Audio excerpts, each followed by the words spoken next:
Hey guys, tonight we drift back to a world where iron and faith defined your every waking moment. Imagine the flicker of torchlight against stone walls, the smell of damp straw, and the distant clatter of hooves in a courtyard. You're about to step into the life of a medieval knight. But let's be honest, you probably wouldn't last a day. The armor would crush your shoulders, the endless training would wear you down, and the food wouldn't exactly qualify as 5-star. Still, it's fun to picture yourself in that world. So before you get comfortable, take a moment to like the video and subscribe, but only if you genuinely enjoy what I do here. And while you're at it, tell me in the comments where you're listening from and what time it is right now. I always love seeing how far these sleepy journeys travel across the globe. Now, dim the lights, maybe turn on a fan for that soft background hum, and let's ease into tonight's journey together. You're not born a knight.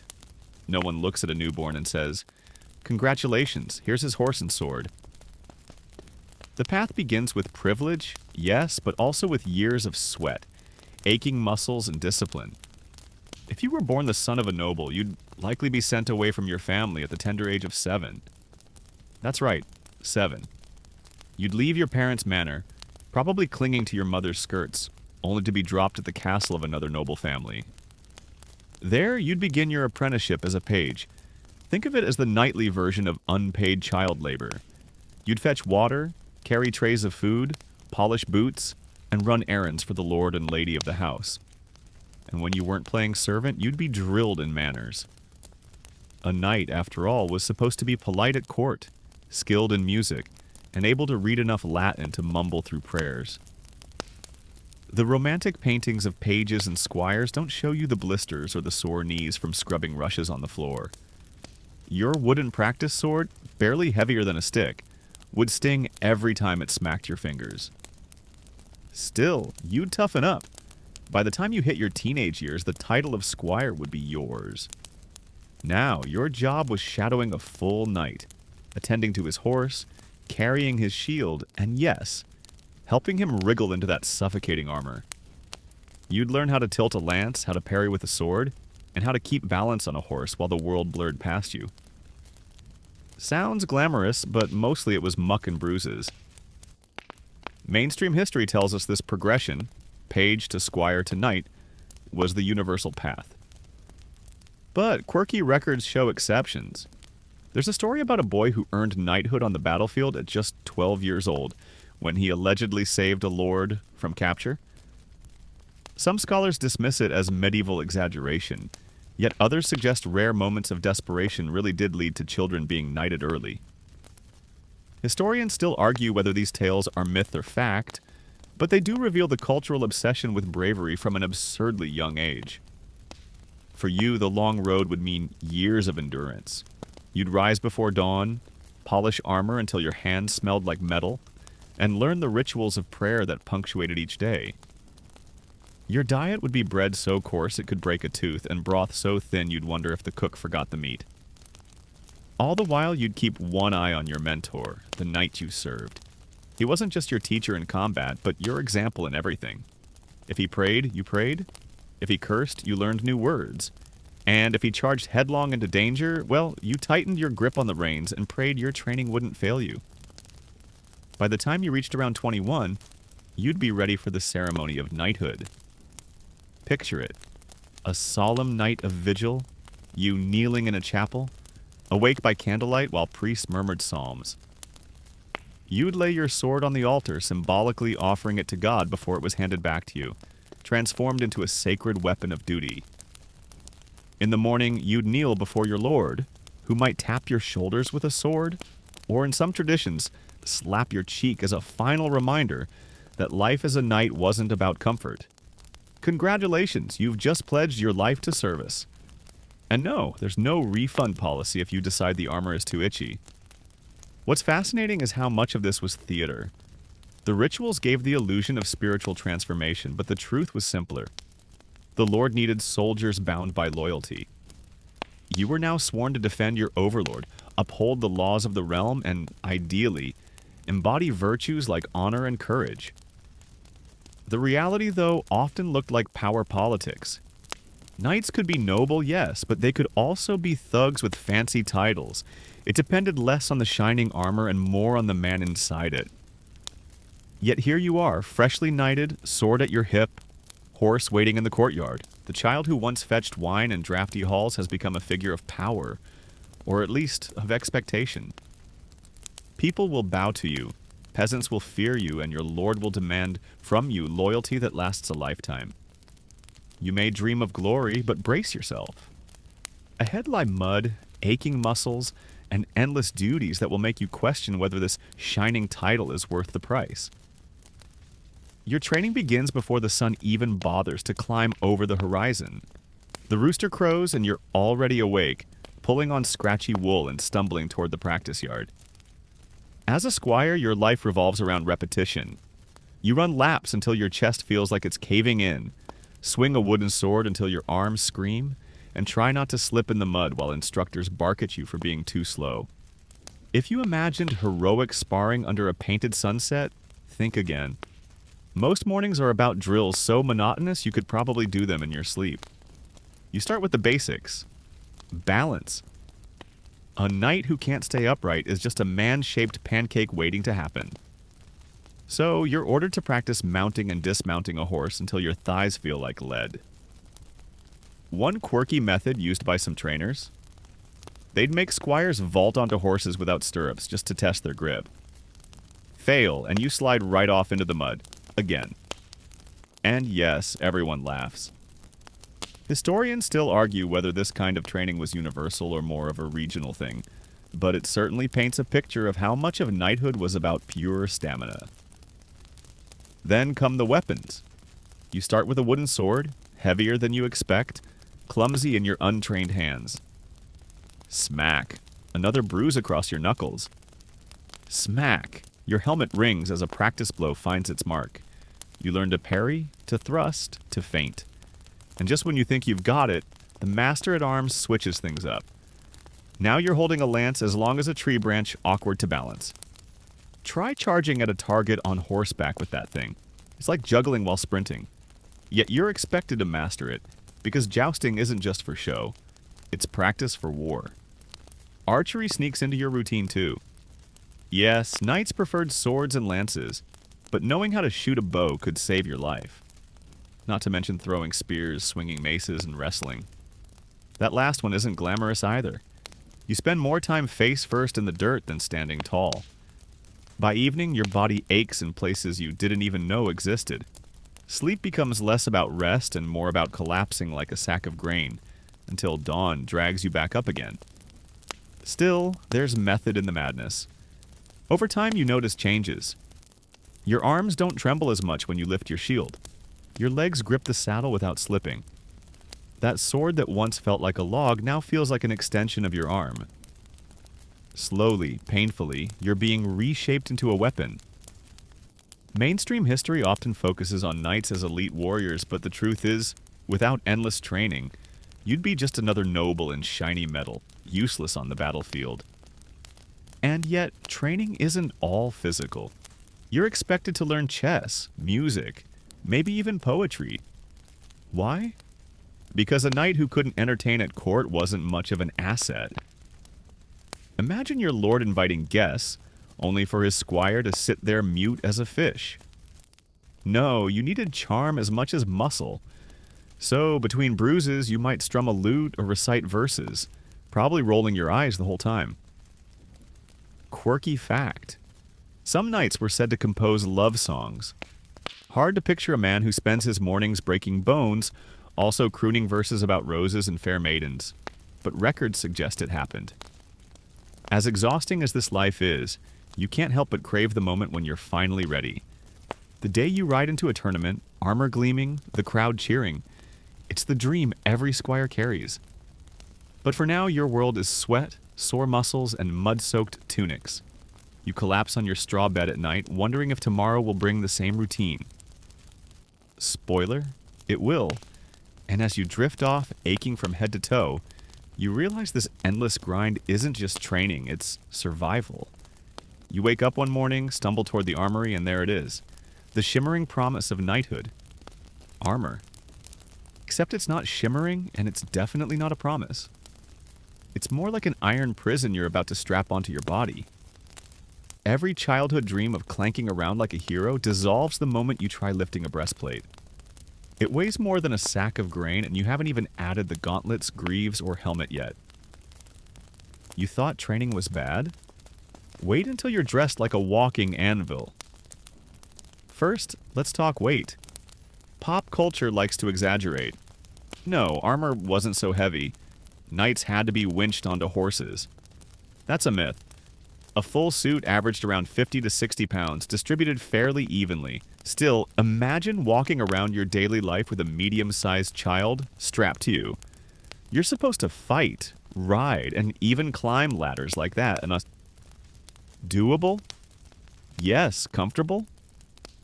Absolutely not.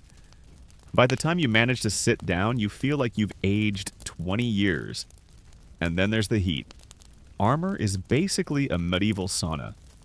Sunlight hits the steel and you roast inside like a rotisserie chicken. You sweat until your padded underclothes cling to you, heavy and damp, rubbing raw patches into your skin. No deodorant, no breathable fabric, just wool and linen soaking up every drop of misery. Quirky tidbit. Some knights stuffed herbs like lavender into their arming doublets to mask the smell. Did it help? Maybe for the first 5 minutes. After that, it was eau de swamp. Vision is another problem. Slip on the helmet and suddenly the world shrinks to a pair of narrow slits. You shuffle around, tilting your head like a confused pigeon, trying not to trip over your own feet. Historians still argue whether the restricted vision was more psychological than physical. Some experiments suggest knights could adapt surprisingly well. But for you, as sweat drips into your eyes, it feels like you're fighting blind. You quickly realize armor maintenance is its own nightmare. Rust is the eternal enemy. Every rainy day, every humid morning, every accidental splash of water threatens to eat away at your expensive investment. You spend hours oiling the joints, polishing the surface until it shines. One slip in care, and the next time you bend your elbow, it might seize up like a rusty door hinge. Imagine dying in battle not because of an enemy's sword, but because your gauntlet got stuck halfway through a swing. And don't think you get to strut around town in full armor all the time. No one wore it casually. It was too impractical. You'd only don the full suit for battle, tournaments, or serious patrols. The rest of the time, you stuck to lighter gear like a gambeson or mail shirt. That's right, chainmail. Thousands of tiny rings linked together, rubbing against your shoulders like a medieval cheese grater. Durable, yes. Comfortable, no. Mainstream history loves to show knights gleaming under banners, their armor perfect and polished. The reality? Mud splattered up to your knees, dents from sparring that never quite hammered flat, straps that snapped at the worst possible moment. And armor wasn't one size fits all. Each set was tailored, meaning if you gained a little too much weight from feasting, suddenly your glorious suit didn't fit. Awkward.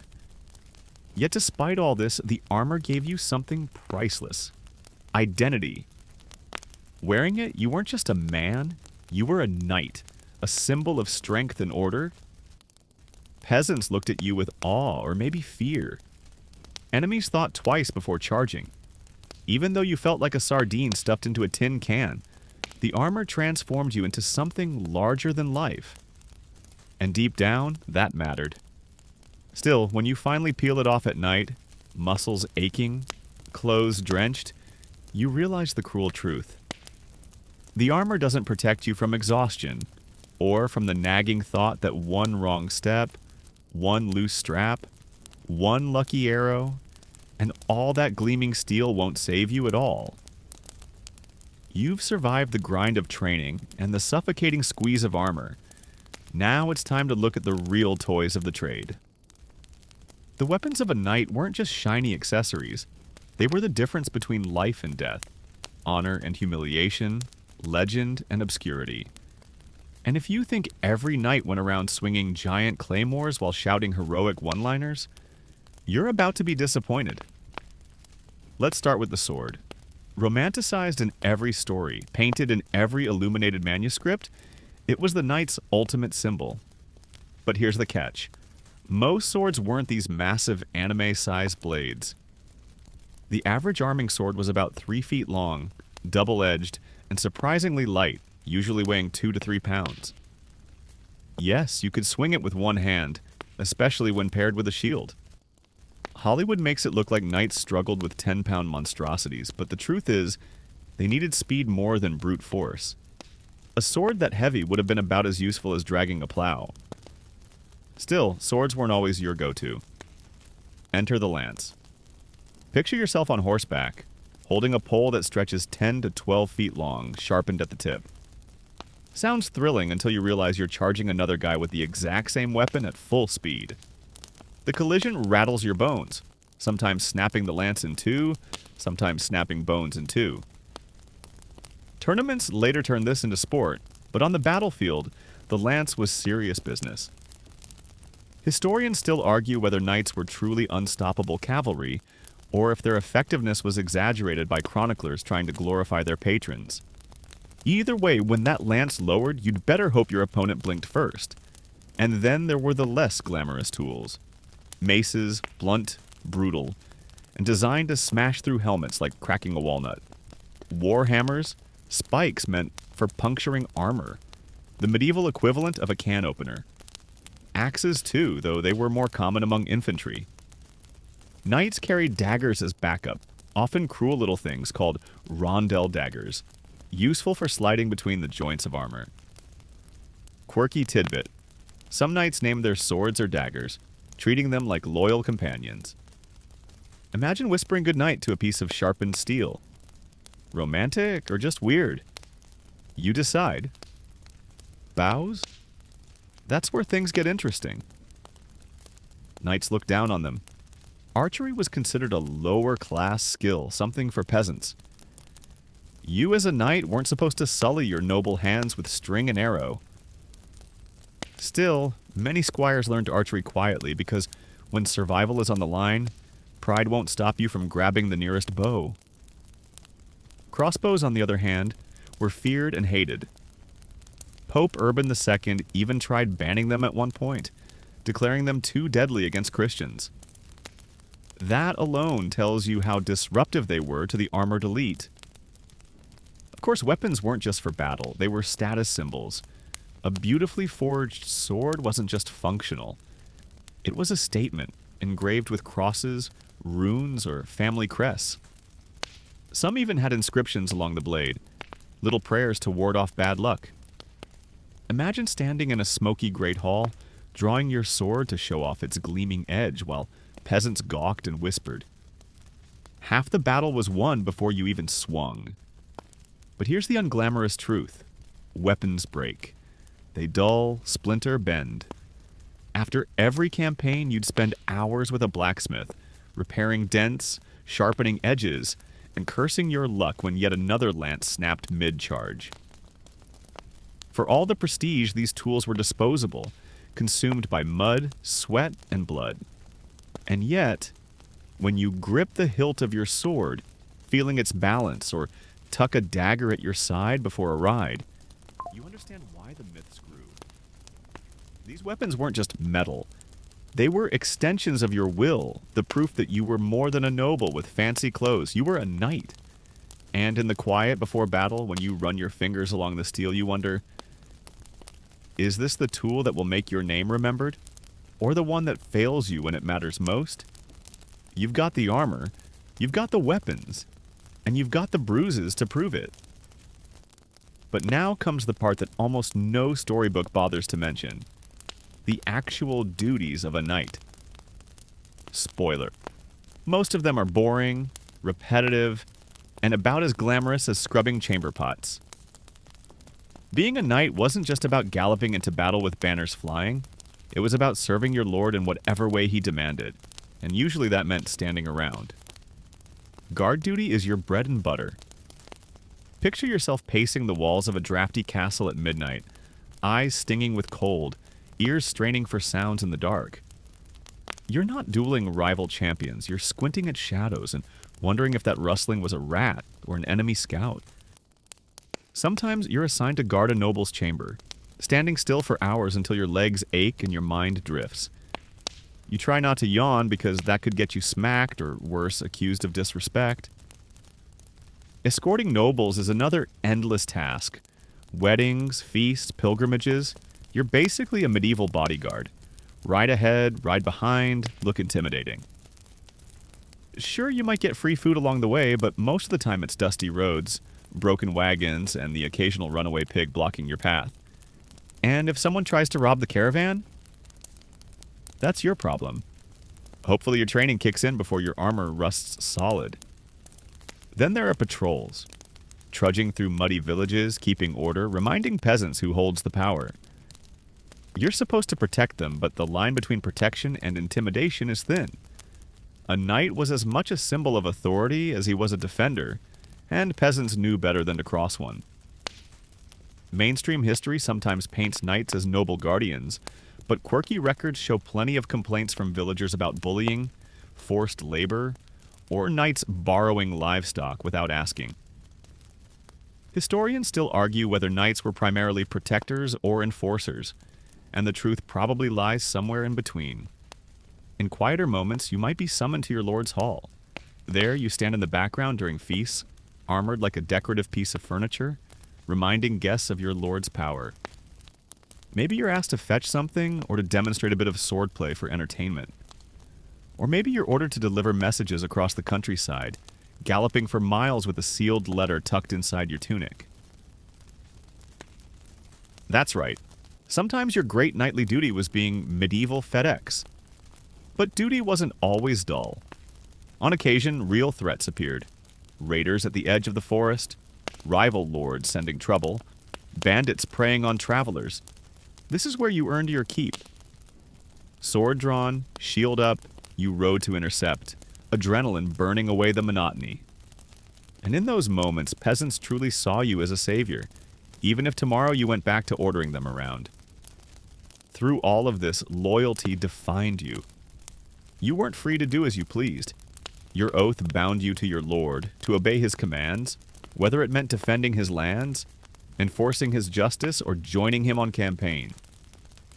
A knight without loyalty was just an armed thug, and losing your lord's trust could strip you of land, title, and reputation in a heartbeat. Still, as you lean against a cold wall during yet another night shift, you can't help but wonder if this is what you trained for. All those years of sweat, bruises, and aching muscles just to end up babysitting a castle door. You sigh, shift your weight, and keep your hand on the hilt of your sword. Because whether or not glory ever comes, duty never ends.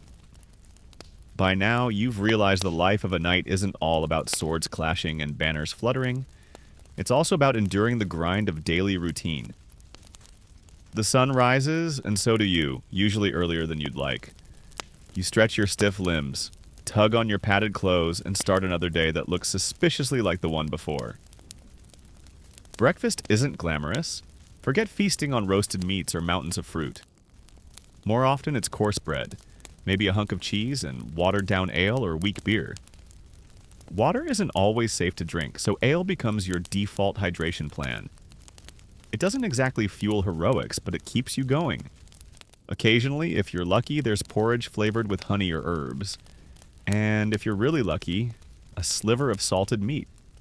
But don't expect banquets. Those were rare, tied to feasts and festivals, not everyday life. After eating, it's time for prayers. Religion shapes your schedule as much as swords do. Morning devotions, sometimes joined by other knights or squires, remind you of the vows you swore. A knight without faith, so the saying goes, is just a mercenary in shiny armor. Whether you mutter the words half asleep or truly believe every syllable, skipping them isn't an option. Then come chores. Yes, chores. Polishing armor, checking straps, oiling blades, maintenance is never ending. Your horse demands attention too. Brushing, feeding, mucking out the stall. A war horse is like a medieval sports car, expensive, high maintenance, and the pride of your image. Treat it poorly, and your reputation suffers as much as your battle readiness. Quirky fact: some knights wrote affectionate notes about their horses, describing them almost like family members. Clearly, when you spend more time with an animal than with people, bonds form. Afternoons might involve training. You spar with fellow knights, practice tilting with lances, or ride drills until your thighs burn. Sometimes you're called to supervise squires correcting their clumsy stances, yelling encouragement, or laughing when one topples headfirst into the dirt. Historians still argue whether knights truly trained every day or only in bursts before campaigns, but the idea of constant practice fits the image of discipline. Either way, you can't afford to get rusty. Evenings bring more prayers, sometimes feasts if your lord is feeling generous, but often just another plain meal. And then comes the downtime. What little of it exists. Maybe you play dice, strum a lute, or trade stories with your comrades. Maybe you flirt awkwardly with a servant or sneak extra food from the kitchen. Or maybe you just collapse on your straw mattress, armor stacked, nearby, hoping tomorrow will be less exhausting. Mainstream history loves to spotlight the grand moments. Battles, ceremonies, tournaments, but most of a knight's life was filled with stretches of waiting. Waiting for orders, waiting for threats, waiting for something exciting to break the monotony. And in between, you repeat the same cycle. Eat, pray, maintain, train, sleep. Over and over until the days blur together like the links of a chainmail shirt. You close your eyes, listening to the crackle of the hearth, and wonder if this is the glory you were promised. Then you remind yourself that a dull day is a safe day. No raids, no sieges, no desperate charges across muddy fields. Just bread, prayers, chores, and the steady rhythm of survival. You've trudged through the dull routines, polished the armor, and survived the bruises, but every knight is supposed to live by a code, or at least pretend to. They call it chivalry, a fancy word that sounds noble and poetic, but in practice feels more like a guideline no one really follows, respectful toward women, the church, and the weak. Sounds lovely, doesn't it? Except the gap between ideal and reality could swallow a castle whole. You kneel in chapel, repeating oaths of honor, vowing to defend the helpless and uphold justice. The priest blesses your sword, reminding you it's not just a blade, but a sacred tool. You nod solemnly, knowing everyone in the room expects you to embody virtue. And yet, step outside those walls and you'll hear peasants grumble about knights who taxed them unfairly, stole livestock, or treated them more like obstacles than people. Historians still argue whether chivalry was a sincere moral code or a convenient PR campaign to make violent men look respectable. Still, you do feel pressure to live up to it. A knight who broke his vows publicly could be shamed, stripped of titles, even mocked in song. Imagine traveling musicians composing ditties about your cowardice or cruelty. Your reputation was everything, and chivalry, whether practiced or not, set the standard you'd be judged against. Quirky fact: some knights carried little manuals of chivalry, handwritten guides on how to behave. These didn't just cover courage in battle, but also table manners, how to treat guests, even how to cut meat without looking barbaric. Picture it. You spend your mornings smashing skulls in training, and your evenings learning how to daintily slice venison. The contradictions never end. You're supposed to honor women, yet marriage is often political, not romantic. You're supposed to protect the poor, yet you live off their labor. You're supposed to be humble, yet your armor gleams like a walking billboard of wealth. Sometimes you can't help but laugh at the hypocrisy, and yet, even if half the knights you know treat chivalry like a joke, the idea of it matters. It's the banner everyone pretends to march under, even if their boots are stomping through the mud of reality. At night, lying on your straw mattress, you replay the code in your mind. You wonder if you've lived up to it today. Did you pray enough? Did you show mercy in sparring? Did you serve your Lord without question? Maybe, maybe not. The truth is, chivalry isn't a clear path. It's a story knights tell themselves. a bedtime tale to soften the edges of steel and blood. And tomorrow, you'll rise and try again, stumbling somewhere between the lofty ideal and the messy human truth. The routine and the code may define your everyday, but every so often, life as a knight offers a break in the form of tournaments. These aren't quiet gatherings, they're full-blown spectacles, noisy, dangerous, and a little ridiculous when you look closely. You ride out into a field, armor polished, banners flapping, and for a brief moment you feel like the hero you always imagined.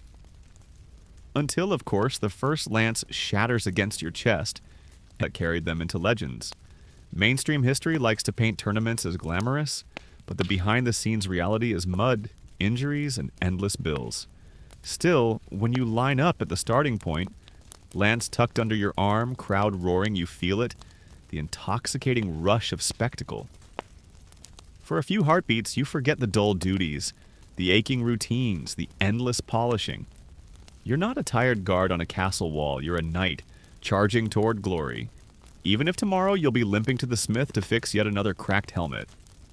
When the tournaments end and the crowds go home, you return to the side of knighthood that no one romanticizes: war. It's not banners waving nobly in the breeze or speeches echoing through the fields. It's mud, hunger, exhaustion, and the constant smell of smoke clinging to your clothes. You set out with your lord's retinue, a train of horses, Wiegans, and nervous peasants pressed into service, and the road ahead stretches for weeks. Already you wonder if glory is worth the blisters. Campaigning is grueling. Days of marching, sleeping on damp ground, and gnawing at rations so hard you could break a tooth. Bread, salted meat, thin broth. It's the same menu over and over until you dream about it. Your armor chafes, your horse grows restless, and you pray the weather holds. Rain turns everything into a swamp, clinging to boots, soaking gambesons, rusting swords. You wrap yourself in a cloak, but it never quite keeps the cold out. And then there's the battlefield itself. Forget neat rows of shining knights clashing in fair duels. That's a fantasy. Real combat is chaos. Horses scream, men shout, arrows rain down like a deadly hailstorm. You lower your lance, charge into the fray, and within seconds your vision narrows to survival. Someone crashes into you, mud splatters your visor, your arm aches from the shock of impact. You swing, parry, shove, and the world becomes a blur of steel and desperation. Sieges might be even worse. Days or weeks camped outside stone walls, waiting, watching, starving. You dig trenches, build wooden towers, and pray your engineers know what they're doing. The defenders hurl rocks, boiling oil, even rotting animal carcasses to spread disease. Quirky tidbit. There are accounts of cats and snakes being thrown over walls during sieges, meant to cause panic in enemy camps. Imagine watching a furious cat fly past your helmet while you're trying to stay alive. And when the walls finally fall, that's when the horror begins. Knights storm in, swords flashing, and townsfolk scatter. The code of chivalry says you're supposed to protect the innocent, but in the frenzy of victory, mercy is often forgotten. Historians still argue whether knights were more disciplined than regular soldiers, or just as brutal when blood was up. You, standing amid the rubble, can't ignore the contradiction. You're sworn to honor, yet your sword drips with the reality of conquest. Not every battle is grand either. Sometimes it's ambushes on narrow roads, skirmishes in forests, or desperate retreats when supplies run dry. You might spend weeks chasing an enemy you never actually catch, only to return home with nothing but scars and stories. And yet, for all the misery, these campaigns are what define your career. Without them, you're just a guard in armor. With them, you're a knight of war, for better or worse. At night, when the fires burned low and the camp quiets, you sit with fellow knights, trading weary jokes, cleaning weapons, whispering prayers. You look up at the stars and wonder if tomorrow you'll still be alive. Then you roll onto your cloak, pull it tight against the cold, and drift into uneasy sleep, knowing the dawn may bring another march, another clash, another test of how much iron your spirit really holds. After the mud, the smoke, and the screams of battle, you might think peace would mean rest. But for a knight, peace simply shifts the battleground to the halls of nobility. Life at court is its own kind of war, fought not with swords but with smiles, flattery, and careful positioning. You hang up your dented armor, brush the dirt from your cloak, and suddenly you're expected to be charming, witty, and polished. A far cry from the mud-streaked fighter you were a week ago. At court, every gesture matters. How low you bow when you speak.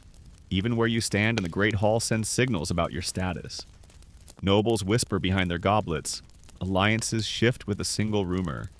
And one careless remark can undo years of loyalty. You thought tournaments were risky? Try surviving a feast without offending the wrong person. The roast may be overcooked, but heaven forbid you say it out loud in front of the Duke. Feasts themselves are grand spectacles. Tables grown under platters of venison, pheasants decorated with their feathers, and pies so elaborate you half expect them to burst into song. Quirky tidbit. Sometimes pies were baked with live birds inside. So when the crust was cut, they'd fly out dramatically. It sounds impressive, but imagine being the poor squire tasked with wrangling furious pigeons in the kitchen beforehand. Music fills the air, harps, lutes, and voices weaving through the smoky hall. Minstrels sing ballads of knights long dead, their deeds polished into shining legends that bear little resemblance to the messy reality you know. You raise your cup, listening to tales of perfect valor, and wonder if future singers will smooth over your own blunders into something heroic. Historians still argue whether these songs were genuine reflections of chivalric ideals or just propaganda to keep knights in line. You suspect the latter, but the melodies are soothing enough that you don't mind. Then come the dances. You're expected to glide across the floor, armor traded for fine tunics, boots for soft shoes. Your partner may be a lady of high birth, her gown glittering in the candlelight, her eyes sharp as daggers. You bow, take her hand, and pray you don't step on her hem. One stumble could cost you more than dignity. It could sour an alliance, embarrass your lord, or mark you as a country brute. No pressure. Courtship itself is a tangled web. Knights dedicate poems and tokens to ladies, some of them unattainable, married to powerful men. The line between gallant admiration and outright scandal is razor thin. You tuck a ribbon into your sleeve, savor the smile it earns, and try not to think about the consequences if her husband notices. Love at court is less about romance and more about maneuvering, though sometimes, against all odds, real affection blooms amid the politics. And politics never rest. One day you're feasting, the next you're summoned to negotiate a land dispute or attend a council where nobles argue about taxes. You sit quietly, armor clinking faintly, wondering how this compares to the thunder of hooves and clash of steel. In its own way, the court feels more exhausting. At least on the battlefield, you know who wants you dead. Here, the smiles are sharper than swords, and you lie awake at night wondering whose hand is guiding which dagger in the dark. Still, you play the game. You flatter when needed, keep your temper in check, and remember that survival here depends less on your lance and more on your tongue. And though you sometimes long for the simplicity of mud and battle, you know this is the other side of knighthood, the theater where power is traded, and where, if you're clever, your name can rise higher than your sword ever could. As much as the court pretends to polish you into a shining ornament, your faith is supposed to keep you grounded. Being a knight isn't just about armor and swords, it's also about kneeling in chapels, bowing to relics, and trying to convince yourself you're more than just a hired blade. Religion threads through every part of your day, from the prayers muttered at dawn to the blessings whispered before battle. And whether you believe with your whole heart or simply go through the motions, there's no escaping it. Morning begins with a trip to the chapel. You shuffle in, candlelight flickering against the stone walls, the scent of incense hanging heavy in the air. You cross yourself, kneel, and murmur prayers that have become second nature. Some days your words feel weighty, like they might actually reach heaven. Other days, your stomach growls louder than your faith. Still, outward devotion is as much a duty as polishing your sword. The church doesn't just shape your rituals, it shapes your very purpose. You're told knights are defenders of Christendom, warriors chosen to uphold God's will. Priests remind you constantly, every stroke of your blade should be for justice, not selfish gain. Historians still argue whether knights truly believed this divine mission, or whether it was just a convenient excuse for endless wars. You suspect the truth wobbles somewhere in between, as most truths do. Relics and pilgrimages play their part too. Your lord might proudly display a splinter of the true cross or a saint's finger bone, objects said to grant protection in battle. Quirky tidbit. There were so many relics floating around Europe that if they were all genuine, you could probably rebuild several full skeletons of the same saint. Still, knights would swear oaths on them, believing, or at least pretending, that these scraps held divine power. Confession looms large in your life as well. After a campaign when blood still stains your tunic and faces haunt your dreams, you kneel before a priest and murmur sins you'd rather not speak aloud. The priest nods, offers absolution, and just like that, you're supposed to feel cleansed. Sometimes you do, sometimes you don't. The line between holy knight and weary killer is thin, and no whispered prayer can fully erase the memories. And then there are the Crusades. Tales drift through the court of knights traveling to far-off lands, fighting under the blazing sun. Carrying the cross stitched on their surcoats. Some call it the pinnacle of holy knighthood, others a greedy land grab disguised as piety. If your lord decides to join, you'll march too, leaving behind cold castles for deserts that scorch your skin. Part of you dreads it. Part of you wonders if the promise of salvation makes it worth the misery. Religion wraps around you like a cloak, sometimes comforting, sometimes suffocating. When you kneel at night, whispering prayers into the darkness, you're never sure if God is listening. But you keep whispering anyway, because a night without faith, or at least the appearance of it, isn't much of a night at all. When you're not riding to war or bowing in chapel, much of your life revolves around land, the true backbone of knighthood. Armor is expensive, horses even more so, and someone has to pay for it all. Usually, that someone is the peasantry working your fields while you polish your sword and pretend to be noble. You may dream of glory, but the reality is that without muddy boots and calloused hands bent over plows, your shining armor wouldn't exist. Your fief might be small, a scattering of villages, a few strips of farmland, maybe a mill by a river. Still, it's yours to oversee, and with that comes responsibility. You collect rents, settle disputes, and make sure the peasants don't run off in the night. Sometimes the job feels like babysitting on a massive scale. A pig wanders into a neighbor's field, and suddenly you're judge, jury, and referee. And of course, you take your cut of grain, wool, or coin to fund your lifestyle. Life for the peasants is hard. They rise before dawn, work through heat, cold, and hunger, and collapse into bed with little to show for it. When winter bites, they huddle around smoky fires, praying the harvest lasts. Quirky tidbit, in some villages, peasants stuffed their shoes with moss or straw to keep warm, because proper leather boots were out of reach. You, meanwhile, complain if your cloak isn't thick enough while riding between villages.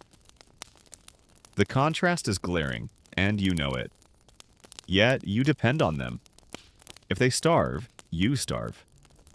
If they flee, your lord notices. Sometimes you even feel protective, like a reluctant parent. You walk the rows of crops, chat with the miller, nod to the shepherd, and remind yourself that their sweat keeps your armor shining. And though you're supposed to represent law and order, there are times you bend rules, overlooking a missing chicken here, easing a tax there, because you know the system grinds hardest on those at the bottom. Historians still argue whether knights were harsh overlords or paternal guardians. Truthfully, you're a bit of both. On good days, you feel like a steward, keeping life balanced. On bad days, you're tempted to squeeze a little extra rent, convincing yourself it's for the greater good. or just to cover the dented helmet from your last tournament.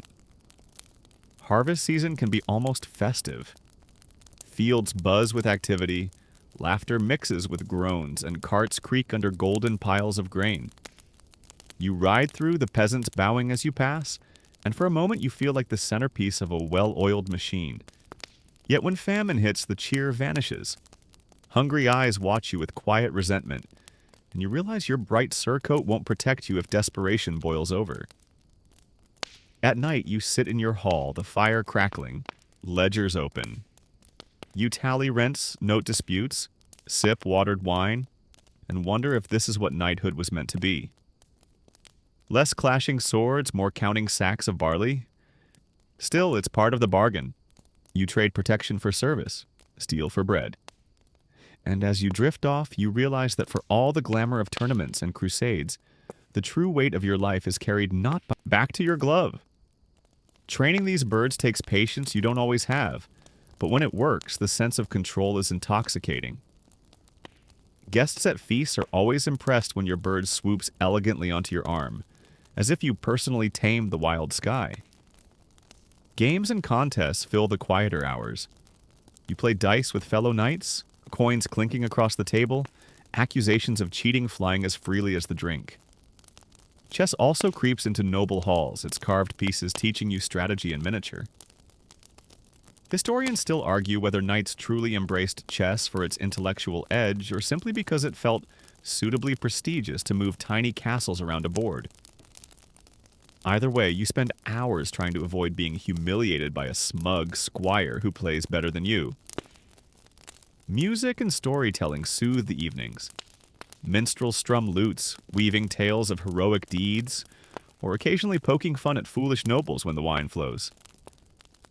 You lean back, eyes half closed, letting the rhythm of drums and the flicker of firelight blur the edges of your day. Sometimes laughter ripples through the hall, sometimes tears. Stories have power, and you know someday, perhaps, one of your own misadventures will be embroidered into a song, probably with more glory than truth. And then, of course, there are festivals. Villages erupt in color. Dancers twirling, drums pounding, jugglers tossing torches into the sky. You stand at the edge, both participant and spectacle, children pointing at the knight in gleaming armor, mothers whispering about your presence. You join in reluctantly, perhaps tossing coins to musicians or trying not to look ridiculous attempting a folk dance. It's messy, noisy, chaotic, and for once, you don't mind. Leisure is never entirely free of purpose. Hunting sharpens your body, chess sharpens your mind, and music polishes your reputation. But sometimes when the laughter rings a little louder, when the hawk cuts through the blue sky, or when the dice rattle in your palm, you forget the weight of duty. You feel human again. Not just a knight, but a man with moments of joy, fleeting and fragile, stitched between the harsher demands of war and faith. For all the spectacle of hunts, the thunder of tournaments, and the solemn weight of oaths, the truth is that your body carries the cost of knighthood. Day by day, season by season, you feel it. Aches in your shoulders, scars tracing your skin, stiffness settling into your joints long before your hair grays. Knighthood looks glorious in paintings, but from the inside it feels more like a slow-motion grindstone, wearing you down. Armor alone does damage. That polished shell of steel weighs anywhere from 45 to 60 pounds, pressing into your muscles every time you ride, march, or fight. You think you're strong enough until you've worn it for 12 hours straight, sweating. That, more than any tournament trophy, feels like the real badge of knighthood. Years pass, and you notice how the edges of your world begin to shift. What once seemed eternal, the castle walls, the feast, the clash of steel, suddenly feels less certain. Younger men take the field, their armor newer, their energy sharper, while you sit a little longer by the fire, polishing dents that never quite buff out.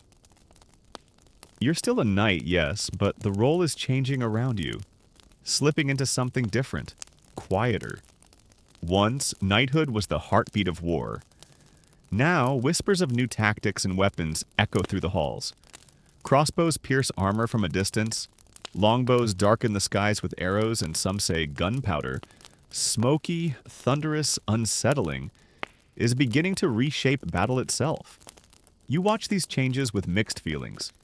Historians still argue whether knights became obsolete overnight or lingered for centuries as symbols rather than soldiers. From where you sit, the decline feels slow but steady, like a candle burning lower, still bright but shrinking. Even daily life shifts. Castles, once the pinnacle of defense, seem less invincible against new siege engines. Lords rely more on professional soldiers and less on heavily armored nobles. Where once you rode at the center of every campaign, now you might be called only for ceremony, a parade of tradition rather than necessity. You can't help but feel like a relic yourself, respected, admired, but fading. Quirky tidbit. Some aging knights retired into monasteries, trading swords for prayer books, their calloused hands turning pages instead of gripping reins. Others became local magistrates, settling disputes and living off their fiefs. You wonder which path you'll choose. Monastic silence tempts you some nights. The steady rhythm of psalms sounds gentler than the drumbeat of war. Yet part of you still thrills at the memory of charging across a field, lance braced, banners snapping overhead. Legacy weighs on your mind. What stories will linger after you're gone? Will minstrels soften your flaws into poetry, or will peasants remember you as another lord who taxed them dry? You polish your sword, knowing it may hang on a wall someday, more decoration than weapon. Perhaps a child will gape at it, imagining glory, never realizing how heavy it truly felt. As you sit in your hall, the fire crackling low, you feel the truth settle in. Knighthood was never just about shining armor or noble codes. It was about endurance, about stumbling forward through mud, hypocrisy, faith, and fatigue, all while trying to hold onto a shred of dignity. And though the world is shifting, and though your time on the battlefield is nearly done, you've lived the contradictions, carried the weight, and left your mark in ways no song could ever fully capture. And now, with the story of a knight's life carried through its twilight, you can let the echoes soften, like the clank of armor fading into the distance. Imagine the torchlight of a castle hallway guttering lower, the warmth of the fire giving way to embers, and the heavy weight of duty slowly sliding off your shoulders. The clash, the feasts, the oaths, they dissolve into whispers, growing gentler with every breath you take. Picture yourself lying not on a hard straw pallet, nor beneath the weight of steel, but in your own bed, the air quiet, the night calm. The sounds of distant hooves, of lances breaking, of minstrels singing, all fade into the still hum of silence. You no longer need to hold the code of chivalry in your chest, no longer need to ride out at dawn or bow before lords. You are free now to rest, not as a knight, but as yourself. Let your body grow heavy, sinking deeper into the softness beneath you. Let your thoughts stretch and unwind, like banners folding in after a long campaign. The worries of the day can wait outside the hall, beyond the gates, as you retreat inward where there is only stillness, only quiet. Breath by breath, the centuries slip away. There are no more sieges, no more tournaments, no more courts or codes. Only a calm rhythm, steady and soothing, carrying you toward sleep. The night holds you gently, as if wrapping you in a cloak far softer than wool or silk, something woven only for peace. So rest now. Let go. The story is told, the weight is lifted, and the dream waits to welcome you.